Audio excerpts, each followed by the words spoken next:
Welcome to The Beam, where curiosity meets conversations, taking us a step further into the future we desire. I'm Sunes Nathaniel, and today on The Beam, we're going to be discussing something very crucial, especially when it comes to the youths. We are talking repositioning Nigerian youths for success through social innovation and change initiatives. We want to reposition them for greater success globally. And then we're going to be talking to somebody who's an expert in this field. But before we get into that discussion, let us first take you to our quick tech update. And when we come back, we're going to be delving into this issue that would see the repositioning of the youths in 2025 and beyond. Don't go away. Stay with us. This is The Beam. You're welcome.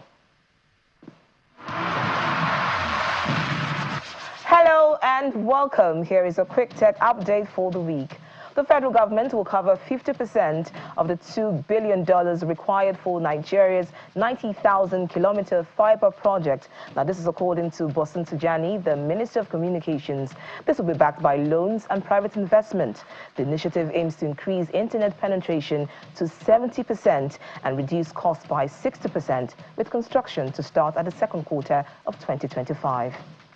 Now, MTN Nigeria has renewed its spectrum lease with Entel, ensuring enhanced 3G and 4G connectivity in 19 states.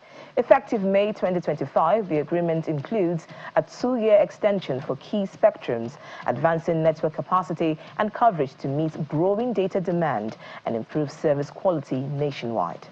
Meanwhile, the World Bank has raised Nigeria's NIN issuance goal to 180 million under the ID4D project, acknowledging significant progress despite missing earlier targets. Now, with 150 million identity cards issued so far, the project aims to foster inclusivity, expand digital economy participation, and enable secure online transactions through legislative reforms and system upgrades. On a foreign scene, Elon Musk AI startup XAI has raised another $6 billion, boosting its valuation to $50 billion. Backed by NVIDIA, AMD, Saudi, and Qatari funds, XAI plans to enhance its Grok chatbot and advanced technologies aimed at understanding the universe, intensifying its competition with AI giant OpenAI. Meanwhile, Albania will block TikTok for at least a year, starting in 2025, following the death of a 14-year-old after an online dispute escalated into violence. Prime Minister Edi Rama calls the platform a thug, urging societal reforms as debates over social media's impact on youth intensify across the Balkans. In another development, Italy's Data Protection Authority fined OpenAI 15 million euros, citing unauthorized data use, lack of transparency, and a 2023 data breach. The probe also flagged inadequate age verification for ChatGPT. OpenAI must now launch a 6-month public awareness campaign to address these violations. And Telegram founder Pavel Durov announced the platform's 2024 revenue surpassed $1 billion, fueled by 12 million premium subscribers and innovative monetization. With over $500 million in cash reserves, Telegram navigates controversy while proving that social media can balance profitability and user rights. Elon Musk praised the achievement, saying, "Well done." And that's a quick tech update for this week. Stay tuned for more cutting-edge news from the ever-evolving world of technology. I'll see you next time. Welcome back. If you're just joining us, this is The Beam. And today we are discussing repositioning Nigerian youths for global success through social innovation and change initiative. Our guest is Mr. Elvis Akwobi, a youth advocate and social developer who currently serves as the executive director of the Not Too Young to Lead initiative. He has a deep understanding of the power of the youth inclusion and innovation as a catalyst for societal transformation. Mr. Akwobi, you're welcome to the program today. Thanks for having me. Compliments of the season. Yes, thank you very much. It's good to have you around. Let's begin with the concept itself.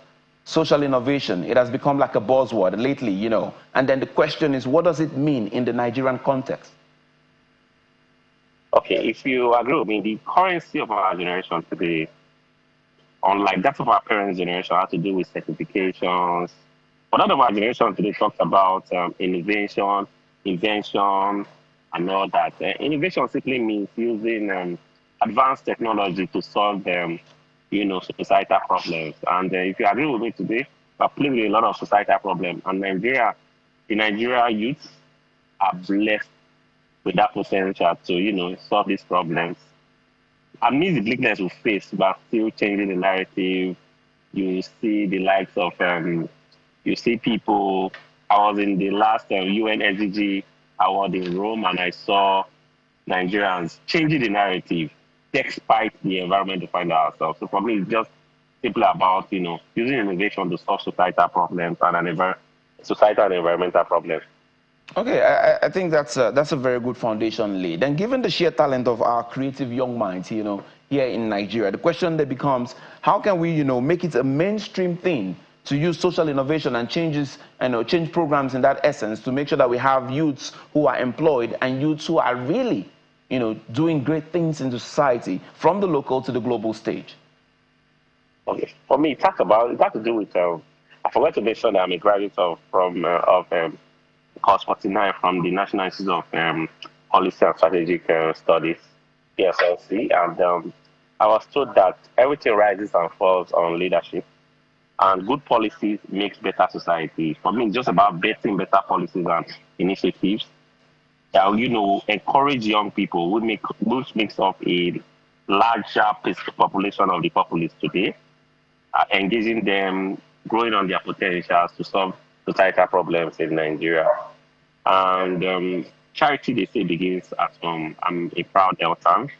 Aside being an executive director of the Not Too Young to Lead initiative, I'm a privileged senior special assistant to the governor of Delta State on youth mentoring and youth development. And we just finished a social development, social innovation and leadership boot camp, sponsored by the state government in collaboration with Not Too Young to Lead and Lead Africa. And the governor we have knows that when young people are engaged, restiveness will reduce. And when restiveness reduces, crime rate reduces.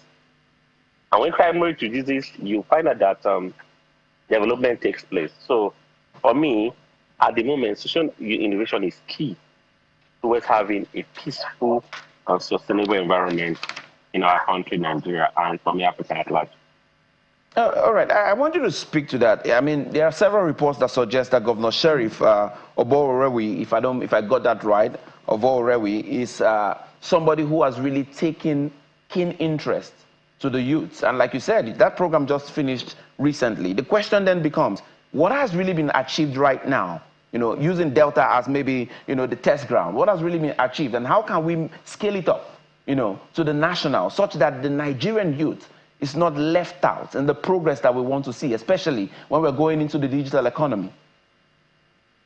When the governor, on inception, the governor came with an agenda, or the more agenda, that talks about meaningful development, opportunity, M for meaningful development, opportunity for all Deltans, R for realistic reforms, and E for enhancement of peace and security, enhanced peace and security. I'll talk about opportunity for all. That talks about human capital development, inclusion for both the different strata of people, and that's where the young people come in. Because at the moment, we're blessed with it. You agree with me that Delta is the hub of talent, and the governor knows that. That's where the opportunity for all comes in. Talks about the creative industry. The leadership bootcamp that took place in Asabagad housed over 100 young people across Nigeria. Even we had international delegates that met with the governor. The aim was to build a critical mass of young people who know that the likes of Jumia, Konga, in the last 3 decades, they were not existing, and young people bettered those innovation initiatives. And Deltans at the moment are trying to replicate that. The governor knows that young Delta should replicate such initiatives. And the 3-day bootcamp helps build a critical mass of young people who knows that they can develop in their little space, they can develop bet and develop nice initiatives which will solve societal problems in Delta State and in Nigeria and across Africa. And the governor supported us with that program, and the testament, it's everywhere. And for me, I want to say that other governors should take a lead from that. Other people should take a lead from that because when young people are empowered sustainably, when young people are given that privilege to want to, grow their potentials, you find out that crime rate reduces. And that's why you see at the moment that Delta State seems to be a hub for, investments. All right. I don't want to talk.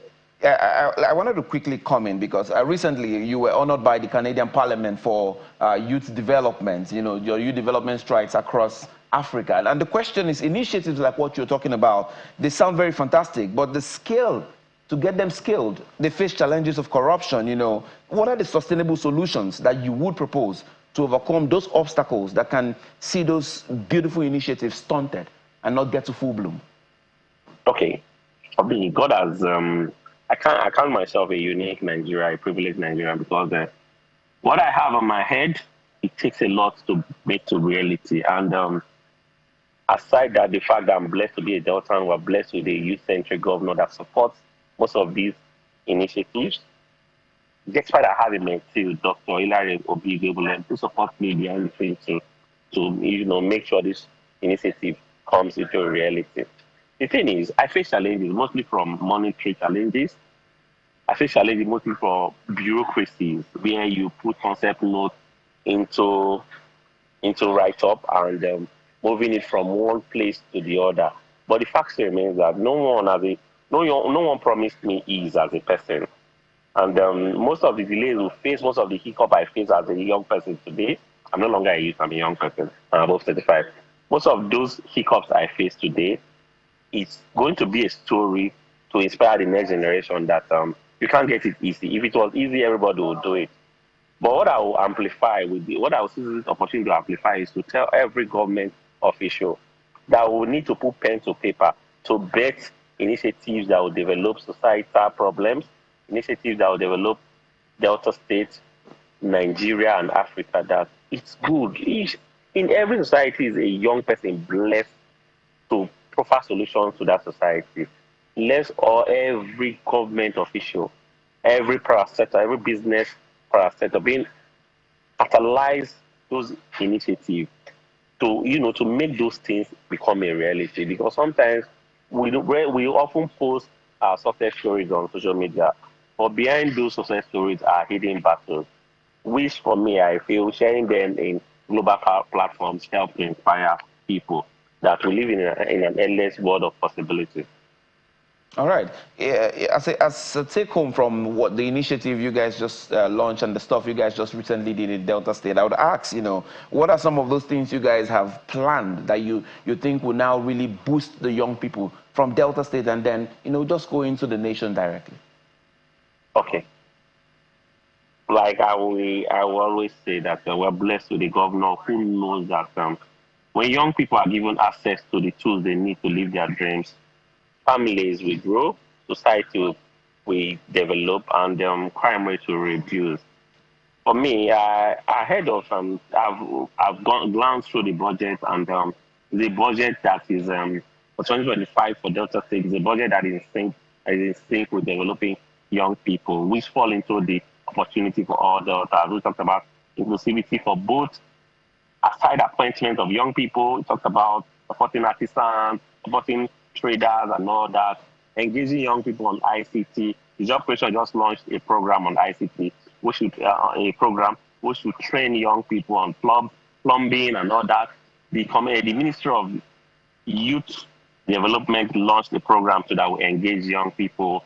The Ministry of Science and Technology launched another program so that we engage young people for the 2025 budget. If all these young Deltas are engaged, for me, I think we'll be raising more CEO. If the main aim is to create a future Tony Olimelu, future Okonjo Iweala, future Jimovia, and all that. So if every government is deliberate about raising young people, creating safe spaces for young people, I think crime rates will reduce across Nigeria. Right. Because when young people are not given that opportunity, you find out that it's kind of little negativity. And that's what Governor Sheriff Oborevwori has seen, and that is what he's doing with young Deltans. Okay, we're going to be taking a short break now, but when we return, we're going to be discussing practical steps. We want to see practical steps to repositioning the Nigerian youth, initiatives that are making waves and how we can scale them. We'll be right back. This is The Beam. Don't go anywhere.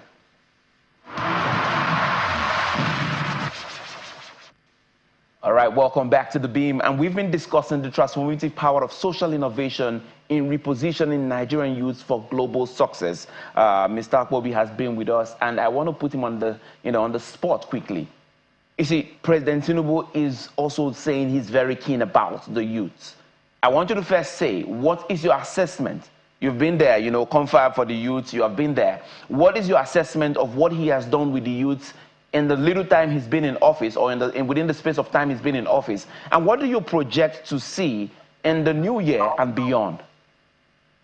I must say that I'm impressed with, aside from, we can't bend Nigeria into the shape we want immediately. We can bend the slice of it. But I'm impressed with what the president have done with the Ministry of Youth, picking and appointing a substantive minister for youth who's in sync with young people across the country, who knows and feels the pulse of young people. If you agree with me, every week the minister is rarely in his office. Is either one program or the other engaging young people. So I give kudos to him for that. But what I want to say is that from the airport yesterday when I landed in, I was discussing with one of my mentors, and I told him that we're discussing about the shortcomings and what the president have achieved. And all I need to say is that our politics should be very, very flexible, should be very, very rigid, not devoid of bias, devoid of ethnicity, devoid of religion. We are preparing for the next general youth confab, where I believe, and I'm very confident, the Minister for Youth will pick and select young people who will discuss the future of Nigeria, who will discuss what the Nigeria will desire, who will discuss what we need as Nigerians at the moment in the next youth confab. I heard a committee have been set up, I've been in touch with them. And I want to urge every state governor that when you are sending people for that confab should not be, it's not a jamboree. I'm very, very confident my state, Delta State, will send the right delegate for that confab who will discuss the future of Nigeria. And I want to believe that we have a president who listens and who believes in young people and who will take action with the communique and the resolutions of that confab.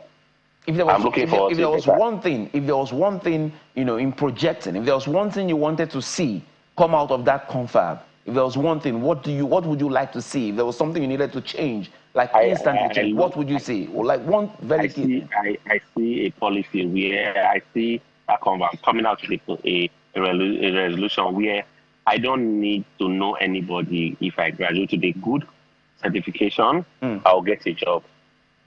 I don't need to know anybody. If I have a nice skill, there should be a platform that showcases that skill to get me going.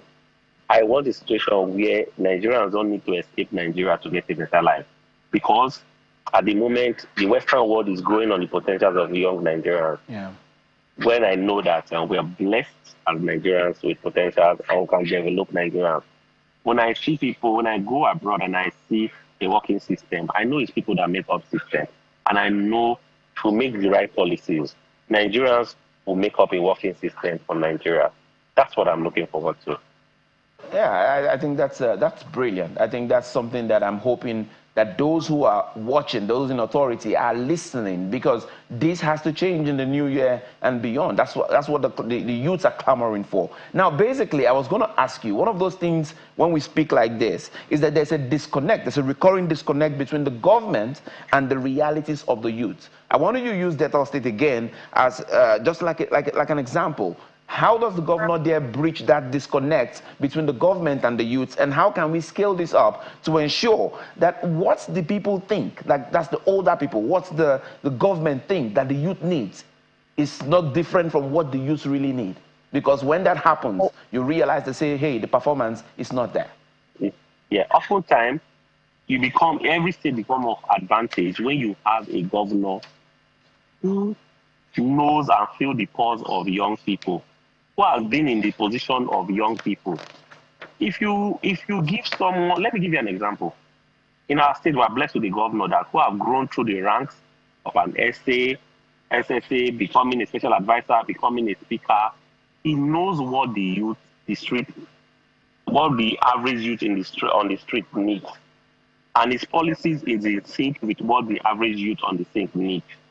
I'll give you an example. When we did the leadership boot camp, where we had people from different states, where we had deltans, different deltans, where we have people from different countries in Africa, the governor, amidst his busy schedule, sent for the delegates from different states and deltas, engaged us on what we learned, what we should do in the next year, what do you think we should do in the next year, the next edition, because he wants to know and even learn what is happening among young people in Delta. Sometimes you see him go on Kedo, on the site inspection, to know what the average person is doing. So for me, I think it's good because oftentimes we see things on paper without reality. For Delta State, we are blessed with a governor who wants to know what is happening on ground. That's why you see him, he goes for an unscheduled visit. Other persons might not be privileged. Other change makers, other youth advocates may not be privileged to have such. But for me, I'm privileged to have such.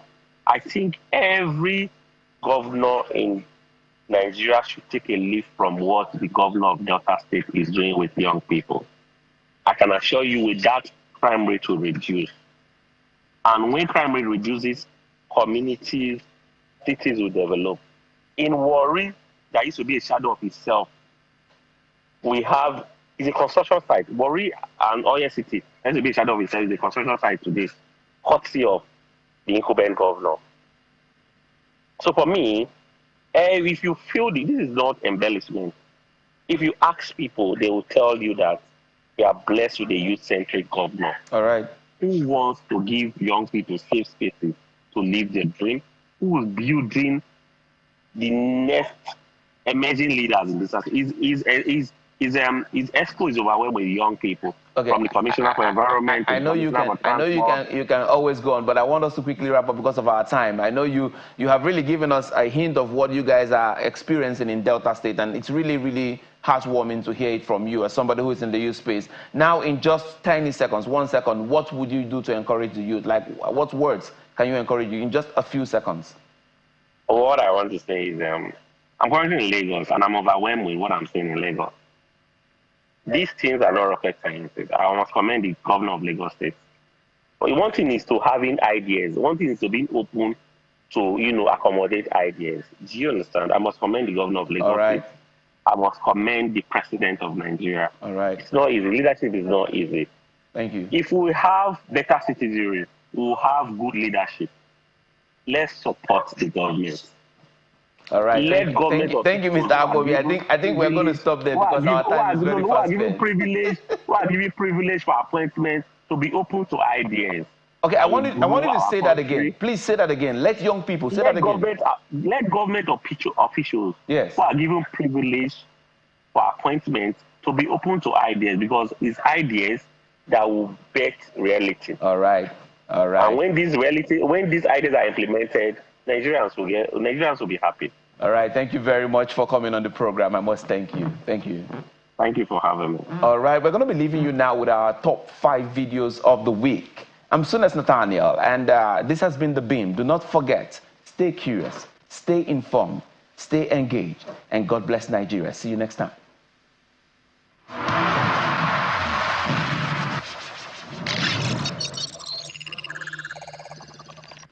We begin this week's countdown with a clip in which elder statesman Bode George asserts that Nigerians are hungry and Tinubu's policies are making things worse.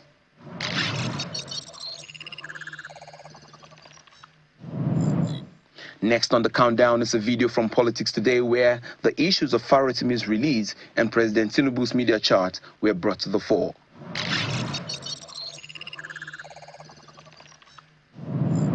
In third place, a chieftain of the All Progressive Congress in Rivers State accuses former Governor Nyesom Wike of being responsible for the chairmanship ordeal in the state.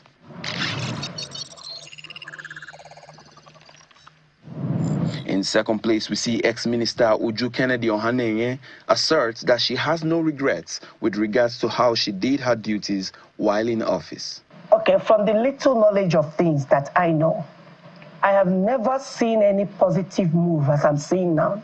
Listen, remember I was sacked. I'm not saying it to impress anybody.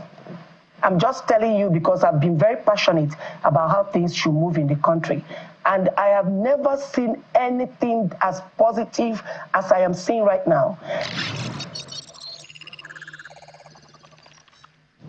At the top of our countdown this week, popular Nollywood actor turned politician Kenneth Okonkwo holds a spirited conversation with an APC chieftain as they rate President Tinubu's performance so far. About the stampede, this president shifted all the responsibility to the organizers, people who wanted to help people who are hungry. Let me tell you, this stampede happened in the east, it happened in the west, it happened in the north. That means it's now a general thing that Nigerians from all sectors are hungry and things are hard.